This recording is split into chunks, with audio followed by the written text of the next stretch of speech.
కృష్ణుడి రూపంలో దర్శనం ఇస్తాడు. కానీ ఆయనకి ఈ రూపం ఎలా వచ్చింది, ఎందుకు వచ్చింది, దాని గురించి వేల సంవత్సరాల క్రితం ఏం జరిగింది ఆ స్టోరీ మీకు చెబుతాం. దానికి సంబంధించి బెంగాలీలో, హిందీలో పుస్తకాలు ఉన్నాయి. జగన్నాథ్ పూరి క్షేత్ర మహత్యం గురించి దాన్ని మనం తెలుగులో కూడా అనువాదం చేసాం ఈ రథయాత్రలో. Hare Krishna. Put some 2-3 copies here. Maybe they should keep stock. చెప్పండి. ఈరోజు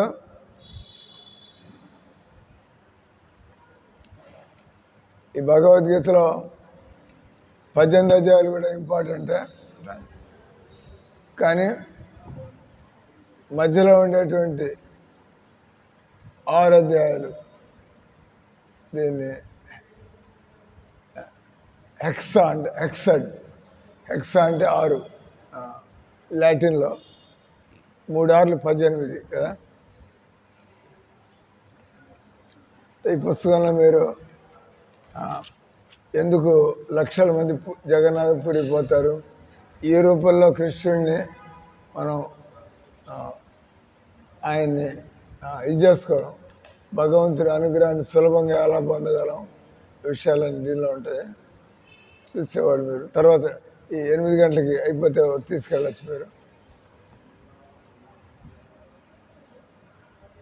నేను ఈ అరగంట సేపు జగన్నాథుడి యొక్క ఈ విషయాలు చెబుతాం మీకు. దానివల్ల మీకు జగన్నాథ్ భక్తి నేను కూడా చేసుకోవాలి అనేటువంటి కోరిక కలుగుతుంది.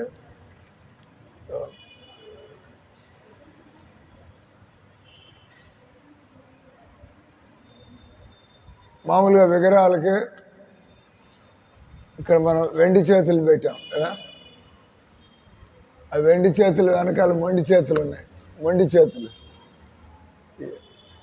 అప్పుడప్పుడు చేతులకి వెండి తొడిగేయచ్చు, కానీ ఇక్కడ చేతులు ఏం లేవు. కానీ మొండి చేతులకి వెండి చేతులు పెట్టాం కదా, తెలియని వాళ్ళకి, మొదటిసారి వచ్చిన వాళ్ళకి. అంటే ఇక్కడ భగవంతుడు ఆయన చేతులు లేకుండా, కాళ్ళు లేకుండా వెండి పాదాలు కూడా చేయించాం మేము భగవంతుడికి. ఏకాదశి రోజు పండగలు వచ్చినప్పుడు భగవంతుడికి వెండి పాదాలతో, తర్వాత బంగారు, ఆయన కృష్ణుడికి 2 రూపాలు ఉన్నాయి. మీకు తెలుసు, కృష్ణుడు బృందావనంలో ఉండేవాడు, కృష్ణుడు ద్వారకలో ఉండేవాడు కదా. గుజరాత్లో ద్వారక ఉంది, యూపీలో మథుర బృందావనం ఉంది. కృష్ణుడు తన 11 సంవత్సరాల దాకా ఆయన మథుర బృందావనంలో ఉన్నాడు. ఆ తర్వాత ఆయన ద్వారకి వెళ్ళాడు. ఆ తర్వాత ఆయన 16,108 పెళ్ళిళ్ళు చేసుకున్నాడు. 16,108 పెళ్ళిళ్ళు చేసుకున్నాడు ఆయన. దానిలో 8 మందిని పట్టరాణులు అంటారు. పట్టరాణులు అంటే ప్రిన్సిపల్ క్వీన్స్. ఇప్పుడు ఎంతోమంది ప్రైమ్ మినిస్టర్కి ఎంతోమంది సెక్రటరీస్ ఉంటారు, కానీ ఈ సెక్రటరీస్ అందరిపైన ఒకడు ఉంటాడు, ప్రిన్సిపల్ సెక్రటరీ అంటాడు. అదే అందరినీ ఈయనకి వెళ్తుంది ప్రిన్సిపల్ సెక్రటరీకి, ఆయన మిగతా వాళ్ళు ఏ డిపార్ట్మెంట్ సెక్రటరీతో వాళ్ళు మాట్లాడతారు. అట్లా భగవంతుడికి 8 మంది పట్టరాణులు అంటారు. తర్వాత మిగతా 16,100 మంది భార్యలు. భగవంతుడికి ఇబ్బంది ఏం లేదు, ఆయన ఒకేసారి అందరితో ఉండగలడు. ఆయన ఉన్నాడు కూడా. ఆ రకంగా మనం అంటే మీరు ఒక 4 పెళ్ళిళ్ళు చేస్తున్నారు అనుకోండి, ముస్లింలాగా గొడవలు, ఎవరి దగ్గరికి పోతాడు ఈయన ముందరని చెప్పి. కానీ భగవంతుడు ఏకకాలంలో భగవంతుడు అందరి దగ్గరికి. దానివల్ల మనం నేర్చుకోవాల్సిన పాఠం ఏంటంటే, భగవంతుడు నాలాంటి వాడికి కూడా భగవంతుడు టైం ఇవ్వగలడు. ఎందుకంటే భగవంతుడు అందరితో పాటు ఒకే కాలంలో ఉండగలడు. కాబట్టి నేను భక్తి చేస్తా ఉన్నట్లయితే భగవంతుడు నన్ను గమనించుకుంటాడు, దాని సందేహం లేదు. భగవద్గీతలో శ్లోకం వస్తుంది. ఆ శ్లోకంలో భగవంతుడు ఆయన చెబుతున్న అపిచేస్తు దురాచారం భజతే మామనన్య భాగ్. అపిచే సుదురాచారం. దురాచారుడు అంటే అన్ని దుర్మార్గపు చెడు పనులు, సారాయి తాగేవాడు, మాంసం తినేవాడు, సినిమాలు చూసేవాడు, చీట్లు పేకలు ఆడేవాడు, తర్వాత అని ఈ భూమి మీద మోసాలు చేసేవాడు, అబద్ధాలు చెప్పేవాడు, అన్యాయాలు చేసేవాడు, దొంగతనాలు చేసేవాడు, ఇవన్నీ పాడు పనులు కదా. కానీ భగవంతుడు అంటే ఎన్ని పనులు చేస్తున్నా కూడా అతను రోజు వచ్చి నా దగ్గర కూర్చోవడం ప్రారంభిస్తే అతను ఎక్కువ రోజులు ఈ విధంగా పాపాత్ముడిగా ఉండలేడు. అందుకే జనాలు భక్తులు ఎందుకు అవుతారు? ఇప్పుడు ఇస్కాన్ ప్రపంచం అంతా ఉంది. ఎందుకు అయ్యారు? వాళ్ళు రోజు వచ్చి దర్శనం చేసుకుంటూ ఉంటే, లేదా వీలున్నప్పుడు వచ్చి దర్శనం చేసుకుంటూ మీరు మీ పాకెట్లోనో మీ ఇంట్లోనో ఆ జగన్నాథుడి ఫోటో పెట్టుకుంటే ఎక్కడున్నా కూడా చూసుకోవచ్చు. పొద్దున్న నిద్ర లేవగానే డబ్బులు ఎట్లాగో చూసుకోవాలి. అంటే ఇంటి నుంచి బయటకు వెళ్ళేప్పుడు పర్సులో డబ్బులు ఉన్నాయా లేదా, ముందు ఆ జగన్నాథుడి ఫోటో కూడా ఉంటే దండం పెట్టుకుంటారు. ఆ విధంగా మీరు రోజు చేస్తూ ఉంటే మీ బుద్ధి ఎలా మారిపోతుందో మీరే చూసుకోవచ్చు. ఛాలెంజ్ అంటే మీరు నిప్పు దగ్గర కూర్చుంటే మీకు వేడి తగలడం ఖాయం, అంతే కదా. నిప్పు దగ్గర కూర్చొని నాకు వేడి తగలడం వీలు కాదు. ఇది అదే రకంగా భగవంతుడు ఆయన పవిత్రుడు అయినట్లయితే, భగవంతుడు శక్తివంతుడు అయినట్లయితే మీరు రోజు నమ్మకం ఉన్నా లేకపోయినా రోజు కూడా ఆయన దగ్గరికి వెళ్ళి తెలియకుండానే మీ మనస్సు చక్కగా మారిపోవడం ప్రారంభమవుతుంది.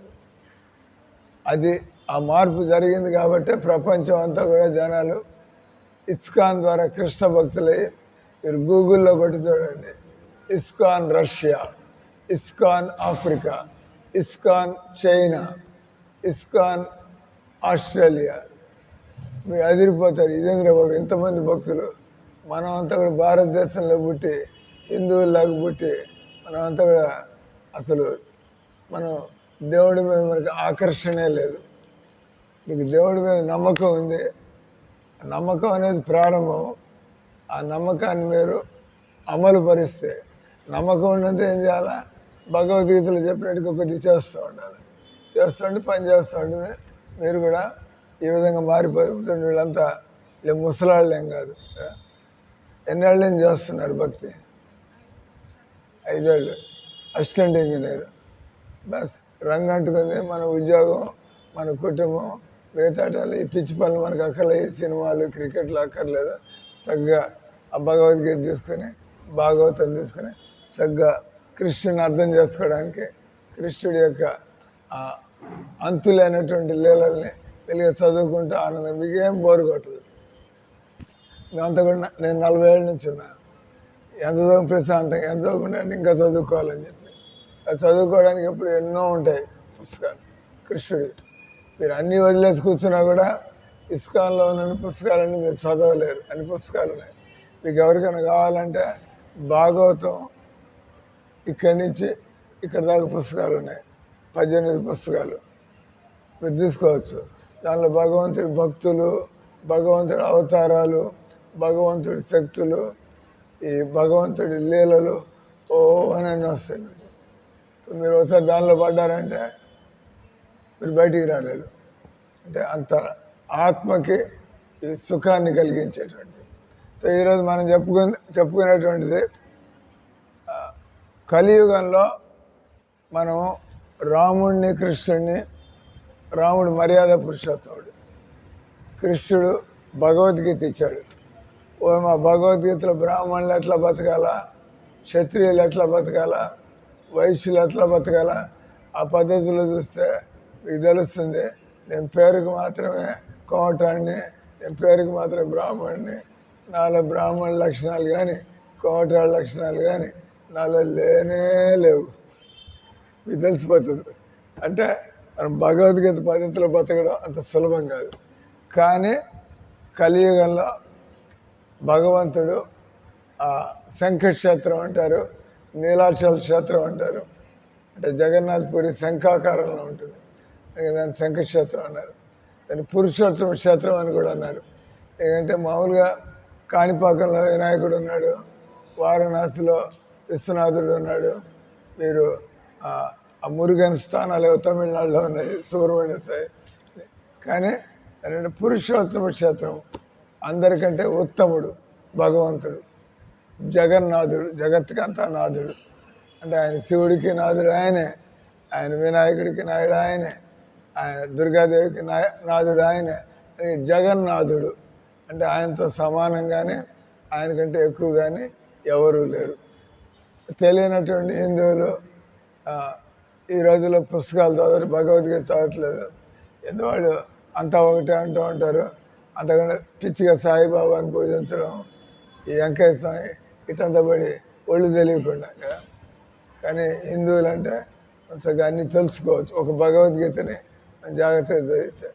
సో భగవంతుడు చూస్తాడు ఈ కలియుగంలో జనాలు ఈ విధంగా వాళ్ళు తపస్సు చేయడం కానీ, యోగా చేయడం కానీ, వాళ్ళు ఈ విధంగా అధ్యయనం చేయడం కానీ, ఇవన్నీ వాళ్ళకి ఆ ఇంట్రెస్ట్ ఉండదు, వాళ్ళకి ఆ ఓపిక ఉండదు, ఆ తెలివితేటలు ఉండదు.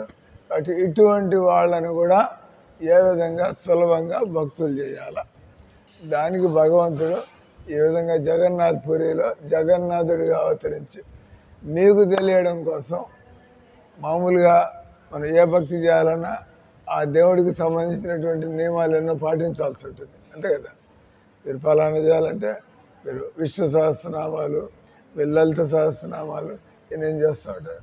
కానీ మీరు జగన్నాథుని పూజించాలంటే సులభం. ఆయన పతిత పావన జగన్నాథ్ అంటారు. పతిత ఆయన ఆ రూపం తీసుకునేదే ఎలాంటి వాళ్ళైనా. మీరు పూరి పోయారంటే ఎంతమంది ముస్లింలు, ఎంతమంది బ్రిటిష్ వాళ్ళు, ఆ టైంలో బ్రిటిష్ వాళ్ళు ఒకసారి ఆ పుస్తకంలో స్టోరీలు వస్తాయి. ఒకసారి అది సముద్ర పట్టున ఉంది, మీకు తెలియడం కోసం జగన్నాథ్ పూరి అది బే ఆఫ్ బెంగాల్, మన నెల్లూరు లాగా. ఆ నెల్లూరు ఇంకా 35 కిలోమీటర్ల లోపలికి ఉంది, ఆ మైపాడు లాగా దగ్గరికి. జగన్నాథ్ పూరి రైట్ దే, సముద్ర పట్టున ఉంది అది. అది చాలా విచిత్రాలు, అద్భుతాలు గురించి చెప్పుకుంటారు అక్కడ. మందిరం బయటకు వచ్చారంటే ఓ అని సముద్రపు ఘోష, కానీ ఆ గోడ దాటి లోపలికి వెళ్ళాలని అసలు వినపడతాయి, బయట దొరికే శబ్దం. ఆశ్చర్యం అది అట్లా జరుగుతాయి. అంటే చాలా ఉన్నాయి అక్కడ. మట్టి కొండల మీద వంటలు వండుతారు. అయితే ఎప్పుడైనా చూసే మేము వెళ్ళాము, చాలా మేము పోతూ ఉంటాం సంవత్సరంలో ఒకసారి. సో దానిలో దొంతరగా ఉంటాయి కొండలు. ఇక్కడ పొయ్యి ఉంటుంది, కట్టెల మీద వండుతారు, బావిలో నీళ్ళే వాడతారు. ఏమి ట్యాపులు కానీ, అక్కడ కరెంటు కానీ, ఎక్కడ కిచెన్లో కరెంట్ ఉండడానికి లేదు. ఈ మిక్సీలు, కుక్కర్లు అంతా కట్టిపోయల మీద ఉన్న బావిలో నీళ్ళు కావడంలో తీసుకురావాలి. అక్కడ దాన్ని మీరు లక్ష్మీదేవి యొక్క, అదే భగవంతుడి కిచెన్ లక్ష్మీదేవి కంట్రోల్ చేస్తూ ఉంటుంది. అక్కడ రోజుకి 56 వంటకాలు 5-6 సార్లు వండుతారు. ఎందుకంటే అది కూడా ఒకసారి దానికి కూడా స్టోరీ ఉంది దీనిలో. మీరు ఎప్పుడు పోయినా కూడా అక్కడ జగన్నాథ్ పురిలో భోజనాలు ఎప్పుడు ఉంటాయి ఆ మార్కెట్లో. మీరు పోయేసి మీరు ఏ 100 రూపాయలు ఇస్తే వాడు మీకు కావాల్సిన పెట్టి కూర్చో. జగన్నాథ్ పురిలో దాన్ని ఆనంద బజార్ అంటారు. ప్రసాదాలు కొనుక్కునే ప్రదేశాన్ని ఆనంద బజార్ అంటారు. ఎవరు కూడా బల్లల మీద కూర్చుని కానీ, కుర్చీల మీద కూర్చుని కానీ తినడానికి లేదు. మీరు బండల మీద కూర్చోవచ్చు ఇట్లా, కానీ కుర్చీ వేసి కూర్చోడానికి లేదు. మీకు కాళ్ళు చేతులు పని చేస్తుంటే ప్రశాంతంగా బాసం పెట్టేసుకుని తగ్గ తినడానికి ఈ పోస్చర్ మంచిదంట. తినది అరుగుతుంట. కూర్చోాలి. ఈ రోజుల్లో కాళ్ళు బిగుసిపోయి అప్పుడు ఏదో గట్టు మీద కూర్చుని, కానీ కుర్చీలు అని కూడా లోపలికి తీసుకురాలేరు. నేను గురువు గారిని కాబట్టి నాకు తెలియక ఇట్లాంటి రకాలు వీళ్ళందరికీ హెడ్. మన గురువు గారిని చెప్పి వాళ్ళ దుప్పటి మార్చి పెట్టి కూర్చోడానికి వేస్తారు. వాడు తీసిపోయి ఇక్కడ గురువులు లేరు, ఇది లేదు. అందరు కూడా జగన్నాథ్ ముందు అందరూ కూడా నేల మీద కూర్చునే తినాలి, మంచిది. అట్లాగే మీరు ఆర్డర్ పెట్టచ్చు జగన్ భోజనాలు. మీరు 100 మంది పోతే హోటల్లో తినక్కర్లా, పండాలని ఉంటారు. ఆ పండాకి మీరు చెప్పేశారంటే వాడు నేను కుండల్లో వండుతారు, కొండలు బయటకు వస్తాయి. 100 మందికి అయితే ఎన్ని పప్పు కొండలు, ఎన్ని కూర కొండలు, ఇన్ని అన్నం, కిచిడి, వాటి రకరకాలు. తో ఆ జగన్నాథ రూపం గురించి చెప్పడానికి ముందు ఒకటి ప్రారంభించాక కుండలు 10 కుండలు 12 కుండలు ఇట్లా దొంతరలో వండుతారు, మంట కింద ఉంటుంది. మామూలుగా మనం అంతా ఏమనుకుంటాం, మంట పెట్టినప్పుడు ఎక్కువ సెగ ఆ కింద కొండకి తగులుతుంది. కానీ ఆశ్చర్యం ఏంది, అటు పైనుంచి ఉడుక్కుంటూ వస్తుంది. అదేం ద్రవ్యం, అది దేవుడికి తెలియలేదు. అందరూ ఈ బాగా పిహెచ్డీలు చేసిన వాళ్ళది ఎందుకు ఇట్లా అవుతుంది. మామూలుగా మీరు ఇక్కడ వండుకుంటే మీరు వండి చూడండి, కిందది కాలిపోతూ ఉంటుంది, పైన బియ్యం అట్లాగే వండిపోతుంది పచ్చిగా. కానీ ఆయన కిచెన్లో మాత్రం అంటే నిజంగా అక్కడ కొంత దివ్యమైనటువంటి ఏదో రహస్యం ఉంది. అది ఎవరు చెప్పలేకపోతున్నారు. ఎందుకు ఆ కిచెన్లో వండినప్పుడు ఆ పై కొండలో అది ముందు ఉడికిపోతుంది, అది అంటే మాడిపోకుండా కిందది. ఇప్పటికీ ఎవరికి తెలియదు ఆ రహస్యం ఏదో. అదే పాయింట్ వచ్చి ఇదేదో మీరు వెళ్తే తెలుస్తుంది, అక్కడికి లోపలికి రానిస్తారు, లోపలికి వెళ్ళి చూడచ్చు ఎట్లా వండుతున్నారు అని. అట్లే మేము విజయవాడ దగ్గర పానకాల నరసింహస్వామి అన్నాడు. జనాలు చెబుతూ ఉంటారు పానకాల నరసింహస్వామి ఓ అని పానకం పడుతూ ఉంటుంది అక్కడ. కానీ చీమలు రావు లోపలికి, ఆ చీమలని బయట. అదేందో చీమలు రావు లోపలికి, లేకపోతే పోవడం కష్టం. రోజంతా పానకం పడుతూ ఉంటే ఆ గండు చీమలని, నల్ల చీమలని, ఈ ఎర్ర చీమలని నిలబడడం కష్టం కొడుతూ ఉంటే. కానీ మందిరంలోకి చీమలు రావు. ఇట్లా హిందూ మందిరాల్లో చాలా అద్భుతాలు ఉన్నాయి. ఈ జగన్నాథ్ ఆయన అనుకున్నాడు, మనం ఈ కలియుగంలో జనాలు దేనికి పనికిరారు, జనాలు టీ కాఫీలు కూడా వదిలిపెట్టలేరు, వాళ్ళు ఉల్లిపాయలు కూడా వదిలిపెట్టలేరు. టీ కాఫీలు ఉల్లిపాయలేంది. ఈ ఊళ్ళో మేము నెల్లూరులో ఎవరిని అడిగినా కూడా అందరూ సంతోషంగా తలకాయ ఊపుతారు. దేనికి? మీరు మాంసం తింటారంటే అంటే మేము తినమంటున్నావా తినొచ్చా అని అడుగుతున్నట్టుగా భావిస్తారు వాళ్ళు. మీరు మాంసం తింటారా, మీ మందిలో కూడా ఒప్పుకుంటారా ఏదైనా. అట్లా ఈ నెల్లూరు వాళ్ళకి పిచ్చి, అందుకే ఎప్పుడే లేచిపోతుంది ఊరంతా కూడా. ఏ ఊళ్ళో మీరేం తప్పించుకోలేరు. ఏ ఊళ్ళో అయితే మాంసాహారం ఉంటుందో, ఏ ఊళ్ళో అయితే సారాయిలు తాగుతూ ఉంటారో, ఏ ఊళ్ళో అయితే క్లబ్లు సినిమాలు ఎక్కువ అవుతూ ఉంటాయో. మీరు మనం చూసింటారు అమెరికాలో ఒక్కొక్క సిటీ లేచిపోతుంది. అంత ఒకటి లాస్ వేగాస్ అంతా మంటలు పాలేదు. మీరు విన్నారో లేదో, కొద్ది నెలల క్రితం లాస్ వేగాస్ అని గ్యాంబ్లింగ్ సిటీ ఆఫ్ అమెరికా అంటారు. ఏదో పెద్ద మంటలు వచ్చి కోటీశ్వర్లు ఇళ్ళన్నీ ఉన్నాయి అక్కడ, కోటీశ్వర్లు అంత మసిబూడిదైపోయింది. అది మొన్న అక్కడ మళ్ళీ లాస్ ఏంజలీస్లో వాళ్ళ ఇదంట జలమగ్నం, నీళ్లతో మంటలతో. ఈ కలికాలంలో అది లేకపోతే ఇజ్రాయెల్, మీరు ఇరాన్ ఇజ్రాయెల్లో చూస్తాను మిస్సిలీస్. ఇంకా భారతదేశంలో ఇంకా మాలాంటి వాళ్ళు ఉన్నారు కాబట్టి కొద్దిగా ఇటు ఉంది దేశం. మీరంతా చెడిపోయారు. ఇంకా భారతదేశంలో ఇప్పుడు కూడా ఇంకా మాంసం తిన్న వాళ్ళు, ఈ టీ కాఫీ ఇంకా చాలామంది ఉన్నారు. దేవుడు అవకాశం ఇస్తున్నాడు, బాగుపడండి. లేకపోతే వెనకాల 30 కోట్ల మంది ముస్లింలు ఎట్లాగే పెట్టాడు ఆయన. వాళ్ళంతా కత్తులన్నీ పదును పెట్టి కూర్చున్నారు. ఎప్పుడు మోడీ గారు దిగిపోతే మనం చూపించాలి. వాళ్ళు ఆడవాళ్ళని చంపరంట, మగాళ్ళని మాత్రమే చంపుతారు ముస్లింలు. ఆడవాళ్ళని పట్టుకుపోయి వాళ్ళ ద్వారా పిల్లల్ని కానీ ఈ ముస్లింల సంఖ్య పెంచడం. ఎందుకయ్యా ఈ ముస్లింలు ఆడవాళ్ళని అనుభవిస్తారు, మగవాళ్ళని చంపుతారు, వాళ్ళ పని అది.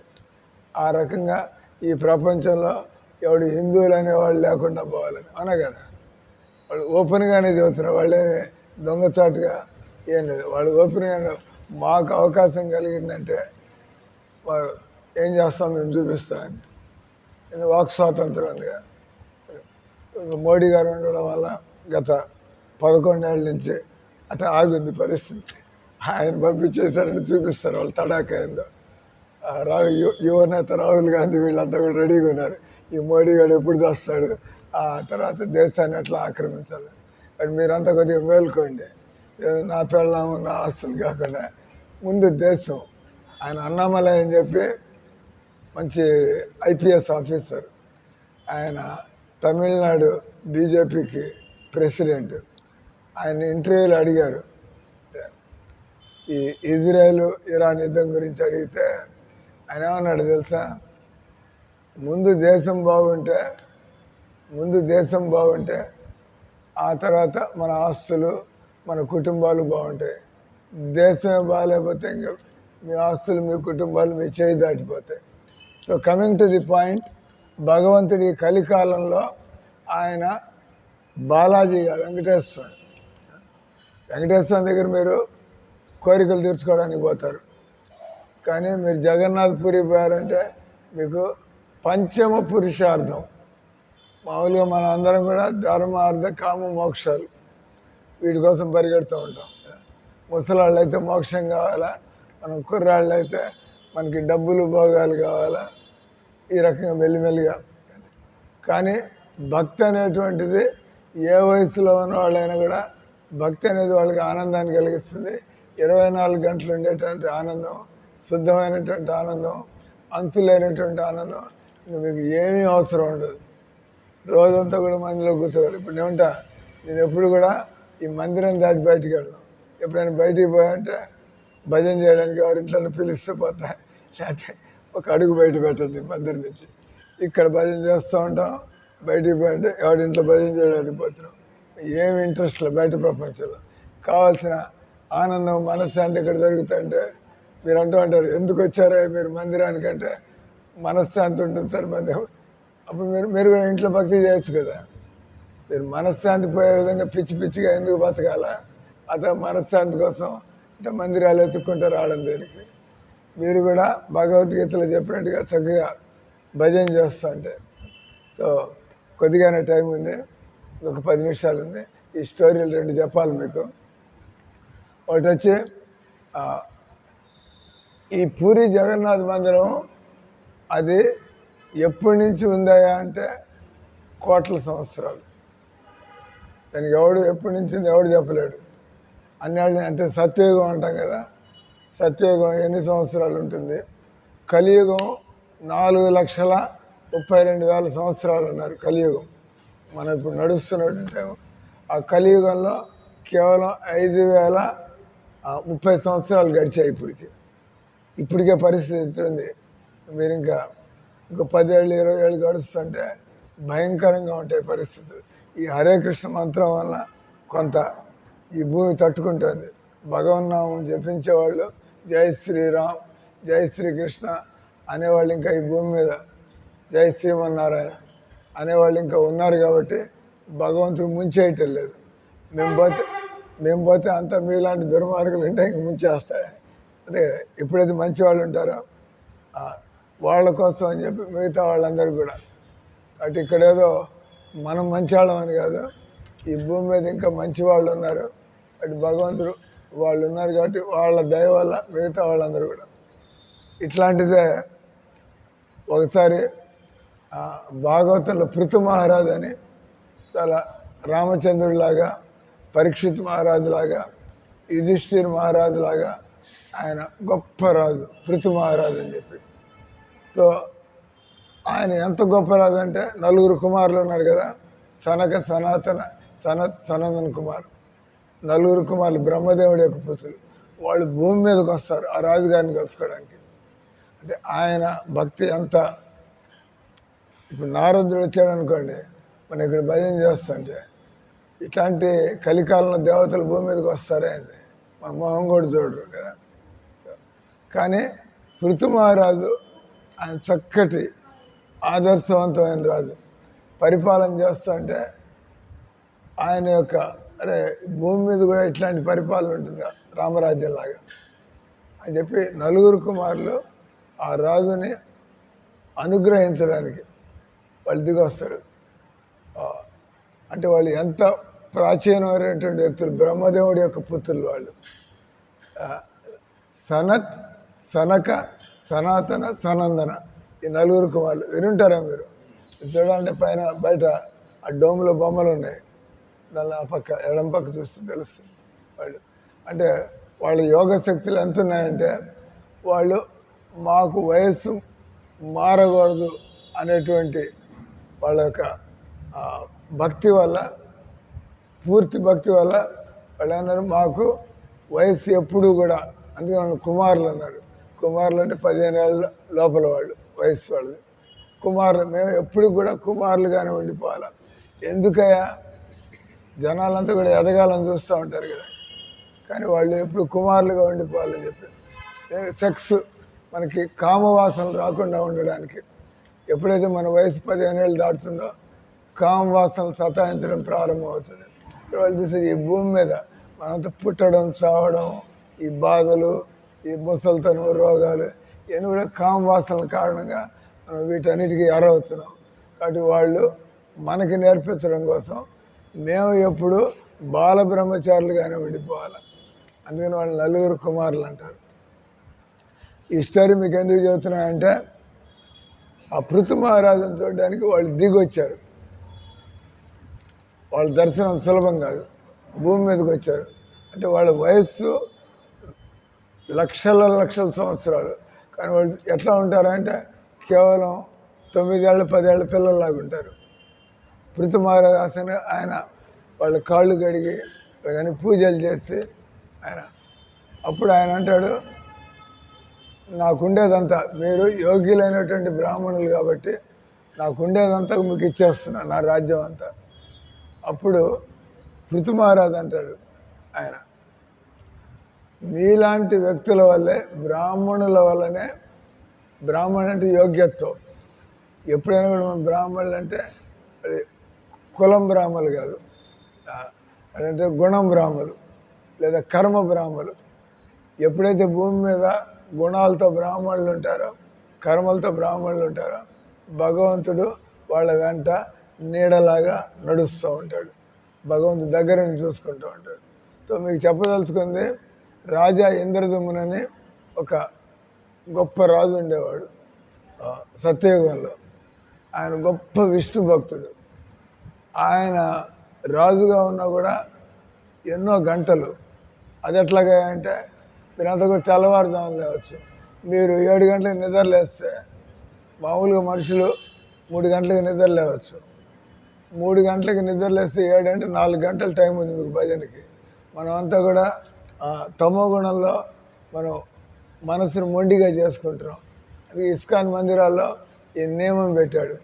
ఇస్కాన్ మందిరాలు, అది రష్యా కావచ్చు, అమెరికా కావచ్చు, చైనా కావచ్చు, ఎక్కడైతే ఇస్కాన్ మందిరాలు ఉంటాయో అవన్నీ కూడా ఆ గడియారం, డిజిటల్ క్లాక్ 4:30 చూపిందంటే మందిరం తెరవాల, ఆరతులు, భజనలు ఇవన్నీ జరగాల. మీరు ఎప్పుడైనా రావచ్చు ఇక్కడికి. ఇది ఇక్కడ ఏదో సాయంత్రం పూట అనుకోమాకండి. మీరు ఎప్పుడైనా చెక్ చేయాలంటే 4:30 కల్లా ఇస్కాన్ మందిరానికి వచ్చేయండి. శంఖం ఊతూ ఉంటారు, ఆరతులు ఇవన్నీ. 8:15 ఆఫ్ చేస్తాం క్లాస్, నో ప్రాబ్లం. మంచిది విన్నాం. ఈరోజు పూరి జగన్నాథ రథయాత్ర, ఈ విషయాలు విన్నాం. సో అంటే ఆయన రాజా ఇంద్రదమ్మున ఆయన 3 గంటలకు నిద్ర లేచి, అంత రాజు అయినా కూడా ఆయన 7 గంటల లోపల ఆయన పూజలు ఇవన్నీ, దాన ధర్మాలు, గో పూజలు ఇవన్నీ చేసుకుని అప్పుడు చక్కగా ఆయన తన కొలువు తీరడానికి వెళ్ళేవాడు. అంత గొప్ప రాజు. అంటే వాళ్ళని రాజ ఋషులు అంటారు. వాళ్ళు మామూలు రాజు. ఇప్పుడు మోడీ గారు కూడా కొంత ఆయన తెల్లారుజామున లేస్తాడు, లేచి యోగా ఇవన్నీ చేసుకుని, ఆ శివ పూజలు ఇవన్నీ చేసుకుని, జనాలకి అదే పాలిటిక్స్ అనుకుంటూ ఉంటారు. కానీ నిజానికి మీరు యోగిలాగా బతికితే ఎవడు మిమ్మల్ని ఆపు చేయలేడు. ఎటు చూస్తున్నా కూడా భగవంతుడు వెనకాలంటే జనాలు బిత్తరపోతూ ఉంటాడు. ఆయన పనులు ఆయన చేసుకుని కుక్కలు మరుగుతూ ఉంటే ఆయన మాత్రం ఏనుగులాగా పనులు చేస్తూ ఎట్లా జరుగుతుంది, అందరూ ఆపు చేయాలని, ఆయన్ని పడగొట్టాలని. కానీ నిజంగా భగవంతుడి శక్తి వెనకాలంటే ఎవడు మిమ్మల్ని ఆపు చేయగలడు. అటు రాజా ఇంద్రదమ్ముడు అటువంటి గొప్ప రాజు. ఆయన అనుకున్నాడు, నేను భక్తుడిని అయ్యి ఇంత ఆనందంగా ఇంత వైభవంగా బతుకుతున్నాను. మనుషులందరూ కూడా ఈయన కూడా అవుతారన్నాడు. ఆయన పైన కూర్చోబెట్టాం కదా, ఆయన పడి దేవుడికి దండం పెట్టినట్టు ఈయన కూడా పెడుతూ ఉంటాం మేము. దేవుడికి పెట్టినట్టుగా ఈయన కూడా దండం పెడతాం. ఆయన అనేవాడు, మీరందరూ నాకు ఎందుకు దండాలు పెడుతున్నారో తెలుసా అని అన్నాడు. అమెరికా శిష్యులు, ఆస్ట్రేలియా శిష్యులు, ప్రపంచం అంతా ఎందుకు పెడుతున్నారంటే, ఎందుకంటే ఎవరైతే వికారాలను జయించుకుంటారో, కామము, క్రోధము, లోభము, మదము, మోహము, మాత్సర్యం, ఆ వ్యక్తి మానవ శరీరంలో కూడా అతను వీటిని గెలుచుకోవడం వల్ల అటువంటి వాళ్ళని చూడంగానే మనకి దండాలు పెట్టాలనిపిస్తుంది. మనకి వాళ్ళ దగ్గర ఉండడం వల్ల మనకు కలిగేట మనశ్శాంతి వల్ల మనం వాళ్ళ దగ్గరికి మళ్ళీ మళ్ళీ వెళ్ళాలని, గురువుగా పొందాలని ఆ టైం మేమంతా దిగి వచ్చింది. మేమంతా డాక్టర్లు, ఇంజనీర్లు, ఎందుకు పనికి వస్తాయి చదువులు, ఆ తిండి ఎట్లాగో దొరికి శిష్యులు ప్రశాంతంగా బతుకుతున్నాం. ఆ రాజా ఇంద్రదమున ఆయన ఆలోచించాడు, వైష్ణవ పరదుఃఖ దుఃఖి ఒక కృష్ణ భక్తుడు అయినట్లయితే నిజంగా అతనికి తనకంటూ తీరని కోరికలే ఉండవు, అతనికి తనకంటూ సమస్యలే ఉండవు. అదే మనకి సమస్యలు లేకపోతే మనం ఇతరుల గురించి ఆలోచించడం ప్రారంభిస్తాం. We are happy. మనం ఇంకా పాపం ఈ అమాయకులకి, ఈ దీనులకి, ఈ పతితులకి, మూర్ఖులకి మనం ఏం చేయాలా? ఈయనటే తిరిగాడు ప్రపంచం అంతా. రాజా ఇంద్రదమును కూడా నాకు భగవంతుడు నన్ను చక్రవర్తిని చేశాడు, సమ్రాట్ని చేశాడు, తర్వాత నాకు ఇంత ఆనందాన్ని ఇస్తున్నాడు, నేను రాజుగా నా ప్రజలందరికీ కూడా ఈ ఆనందాన్ని నేను పంచిపెట్టచ్చు కదా. ఇది ఒక చిన్న స్టోరీ ఉంది జీవితం. ఒక గొప్ప భక్తుడు, ఆయన పులకించిపోతూ ఉండేవాడు భగవంతుడి దర్శనంతో, రాముడి దర్శనంతో.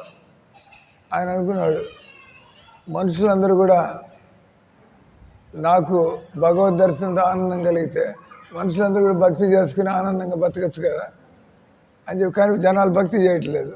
అంటే ఈయన ఈ మాట భగవంతుడు కనపడినప్పుడు, భగవంతుడు భక్తుడు కాబట్టి అడిగాడు, నీకేం కోరిక అని, నీకేం వరం కావాలి అడగబోయా, నీకేం కోరిక అంటే అని అన్నాడు, నేను మీ దర్శనం చేసుకుంటున్నా సార్, నేను మీ నామాన్ని జపం చేసుకుంటున్నా, ఇంక మీ నుంచి ఇంక నాకు పొందాల్సిందే ఉంది. ఎవరైతే ఎప్పుడు మిమ్మల్ని స్మరిస్తూ ఉంటారో ఒక తిండి గుడ్డ నీడు గురించి కూడా ఆలోచించే అవసరం లేదు, 24 గంటల ఆయన గమ్మున ఉంటాడా అయింది. అందుకే ఆయన వరం కోరుకోమంటే ఆయన అన్నాడు, నన్ను ఎలా మీరు ఉద్ధరించారో అందరినీ కూడా ఉద్ధరించాలి. వాళ్ళు నా దగ్గరికి వస్తే కదా ఉద్ధరించాలి, వాళ్ళు రాకపోతే నేనేం చేయాలి, కానీ మీరు ఒక అవకాశం ఇవ్వండి సార్ అంటే, సరే ఆయన ఏమన్నాడు, నేను వచ్చే ఏకాదశి రోజు, ఏకాదశి కృష్ణుడికి ఎంత ప్రియమైనటువంటి రోజు, మీరు రోజు మందిరానికి రాలేకపోయినా మీరు ఏకాదశి రోజు ఎంత బిజీగా ఉన్నా ఏకాదశి రోజు నేను మందిరం పోయేసి ఒక అరగంట ఆరతిలో, మందిరంలో ఇక్కడ 6 సమయాల ఆరతులు జరుగుతాయి. మీరు 4:30కి ఏం సాగు చెబుతారు, నిద్ర లేవడం అది వీలు కదా, అంటే పనే ఉండదు అప్పుడు కదా. మీరు 4:30కి రావచ్చు, మళ్ళీ 7:30కి దేవుడికి గుడ్డలు పూలన్నీ మార్చి శృంగార దర్శనం అంటారు దాన్ని. మొదటి దాన్ని మంగళారతి అంటారు, శృంగార హారతి అంటారు. ఆ తర్వాత 12 గంటలకి రాజభోగ హారతి, భగవంతుడికి మంచి హెవీగా భోజనాలు అన్నీ పెట్టి బాగా హారతి ఉంటుంది, రాజభోగ హారతి. ఆ తర్వాత మళ్ళీ 4:30కి మందిరం తెరుస్తారు, మళ్ళీ హారతి 4. తర్వాత సంధ్య హారతి ఇప్పుడు జరిగింది, ఇప్పుడు శయన హారతి. ఇప్పుడు మనం మీరు గమనించలేదు, క్లాస్ జరుగుతుంటే ఆయన హారతి చేసుకుని వెళ్ళిపోయాడు, మందిరం మూసేస్తారు ఇంకొక 4 నిమిషాల్లో. మీకు 2 స్టోరీలు చెబుతా అన్నా, కనీసం ఒక స్టోరీ పూర్తి చేయాలి. రాజా ఇంద్రదమునుడు ఆయన ఆలోచించాడు, నేను నా ప్రజలందరికీ ఒక గొప్ప కార్యాన్ని చేసిపోవాలి. డబ్బులతో ఆనందం దొరకకపోయినా, పదవులతో ఆనందం దొరకపోయినా, పెళ్ళాం బిడ్డలతో ఆనందం దొరకపోయినా, ఆనందం అనేది భగవద్భక్తులు తప్పకుండా దొరుకుతుంది. కాబట్టి నేను ఆ కృష్ణ మందిరాన్ని, ఒకటి శాశ్వతంగా ఉండేటువంటి ఒక కృష్ణ మందిరాన్ని కట్టి జనాలు తెలియక ఆ కృష్ణుడిని స్మరిస్తూ ఉంటారు. మెల్లిగా వాళ్ళ తలరాతలు మారిపోతాయి అని చెప్పి ఆయన భగవంతుడిని గట్టిగా ప్రార్థిస్తున్నాడు. నేను పూజలు చేసుకోవడానికి, నేను దర్శించుకోవడానికి, నాతో పాటు అందరూ కూడా అని ఆయన అప్పుడు భగవంతుడు కల్లో కనిపించి, నువ్వు సముద్రం దగ్గరికి వెళ్తే పెద్ద దొంగలు కొట్టుకొని వస్తాయి, చెక్క మోనులు, వాటిని తీసుకొచ్చి నా విగ్రహాలు మామూలుగా విగ్రహాలు మెటల్తో చేస్తారు, పంచధాతు అంటే దందు, తర్వాత రాతితో చేస్తారు, గ్రానైట్ స్టోను, ఈ రకంగా. కానీ జగన్నాథుడి విగ్రహాలు చెక్క విగ్రహాలు. మీరు ఇక్కడ చూస్తున్న విగ్రహాలు చెక్క అంటాం తెలుగులో, కానీ సంస్కృతంలో దారు అంటారు. దారు బ్రహ్మ, దారు అంటే వుడ్, దారు బ్రహ్మ అంటే విశేషం. మీరు ఎక్కడికి పోయినా కూడా విగ్రహాలు మీకు మెటల్లో ఉంటాయి, మీకు స్టోన్లో ఉంటాయి. కానీ ఎప్పుడు జగన్నాథుడి విగ్రహాలు చూసినా కూడా అవి చెక్కతో చేసిన విగ్రహాలు అయి ఉంటాయి. అందుకే భగవంతుడు అన్నాడు ఆయన, ఆ సముద్రంలో కొట్టుకుని వస్తూ ఉంటే అవి తీసి దాంతోపాటు మీరు విగ్రహం చేయించండి, నా కృష్ణుడి విగ్రహాన్ని. సరే అని చెప్పి ఆయన చెప్పిన టైంకి చెప్పిన రోజు ఆయన వెళ్తాడు. పెద్ద ఇంతంత లావు మాల్లో విగ్రహాలు భారీగా ఉంటాయి. ఇక్కడంటే వేరే సైజులోనే. జగన్నాథ్ పూరిలో మీరు టీవీలో చూస్తూ ఉంటారు. ఆ జగన్నాథ్ విగ్రహాన్ని మందిని బయటికి తేవడానికి కనీసం 50 మంది మంచి మస్కులర్ వ్యక్తులు, కండలు బలిసిన వాళ్ళు 50 మంది అట్లా తీసుకొస్తూ ఉంటారు. అట్లాంటి జగన్నాథుడు, బలదేవుడు, సుభద్ర. ఆయన వెళ్ళిన తర్వాత ఆయన ఆ చెక్కని నీళ్ళలోంచి లాగడానికి చూశారు. ఆబరు వాళ్ళ వల్ల కాటల, ఏనుగులు తెప్పించారు, సేనని పిలిపించారు. ఎవరి వల్ల కాటలు దాన్ని ఒడ్డుకు తీసుకురాడు. అప్పుడు భగవంతుడు చెప్పినట్టు ఈ చెక్కలు మాత్రం వచ్చాయి, కానీ మనం వాటి నేల మీద తీసుకురాలేకపోతున్నాం. మళ్ళీ ఆయన ధ్యానమగ్నుడి, ఏం స్వామి మీరు ఆ చెక్క వచ్చింది మేము తేలేకపోతున్నాం, లాభం ఏంది అని ఆయన అట్లా ధ్యానమగ్నుడైతే భగవంతుడు అంటాడు, ఇవి సామాన్యమైనటువంటి చెక్కలు కాదు, దీనికి నా భక్తులు 2 ఉన్నారు, విద్యాపతి, విశ్వవస్తు అని చెప్పి. విద్యాపతి వచ్చి బ్రాహ్మణుడు, విశ్వవస్తు అని చెప్పి ఆయన శబర్లు అంటారు కదా, ఆటవిక జాతి వాళ్ళు, చక్కటి భక్తులు. అటు వాళ్ళిద్దరు వచ్చినట్టయితే కానీ విగ్రహాలు కదలంటారు. ఈ ఏనుగులు లాగలేకపోయినాయి, పెద్ద పెద్ద బెటాలియన్స్ లాగలేకపోయినాయి, వాళ్ళిద్దరు వస్తే కానీ కదలన్నాడు. అంటే భగవంతుడు భక్తికే లొంగుతాడు, దాని అర్థం. సరే అని చెప్పి వాళ్ళిద్దరిని తీసుకొస్తాడు.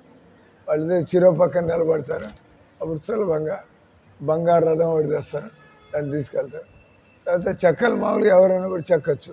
శిల్పి, ఎంతోమంది శిల్పులు వచ్చారు, కానీ ఉల్లిరిగిపోతుంది, ఇనుప ఉల్లిరిగిపోతున్నాయి, కానీ విగ్రహం చెక్కడం కాటల్లా. మళ్ళీ అదొక ప్రాబ్లం, తేడా ప్రాబ్లం అయింది. ఇప్పుడు విగ్రహం చెక్కడం కాటలా, ఉల్లిరిగిపోతున్నాయి, పని కాటలేదు. అప్పుడు మళ్ళీ ఆయన కూర్చొని మళ్ళీ ధ్యానం అగ్రడు, ఏం స్వామి ఎట్టబెట్టి తీసుకొచ్చాము, విగ్రహం మలచకపోతే ఏ చెక్క పడితే ఆ చెక్క పూజ చేయం కదా. ఇంకా టూకీగా టైం అయిపోయింది. మొత్తానికి భగవంతుడు ఏమంటారు, ఆయనే ఒక చాలా ముసలి వ్యక్తి రూపంలో, 90 ఏళ్ళ ముసలి వ్యక్తి, ఏమో కండలు బలిసిన వాళ్ళు చేయలేకపోతున్నారు, చుత్తులు ఇరిగిపోతున్నాయి, ఆయన ఒక ముసలివాడిగా వస్తారు. అంటే అంత భక్తితోనే భగవంతుడి పనులు ఏం జరగాలన్నా కూడా భక్తితో మాత్రమే జరుగుతాయి, వేరే విధంగా కాదు.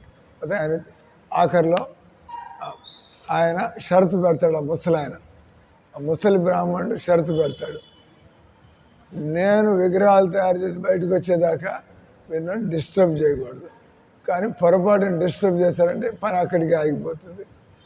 సరే అని ఆయన లోపలికి వెళ్ళాడు. పెద్ద పెద్ద శబ్దాలు ఇవన్నీ 14 రోజులు బాగా శబ్దాలు వినపడ్డాయి. ఆ తర్వాత కంప్లీట్ సైలెన్స్. ఏమి చచ్చాడా, ఏదైనా ఉన్నాడా లేదా, ఏమవుతుంది లోపల 2 రోజులు ఆగారు, 3 రోజులు ఆగారు, 14, 17 రోజులు అయింది. వాళ్ళు ఇంకా ఏమైంది? ఇంకా ఆ భార్య కూడా అడుగుతుంది, ఏం సార్, గుండిచ్చి ఆమె పేరు, మరి అడుగుతుంటే సరే అని చెప్పి తలుపు తోసి చూస్తాడు.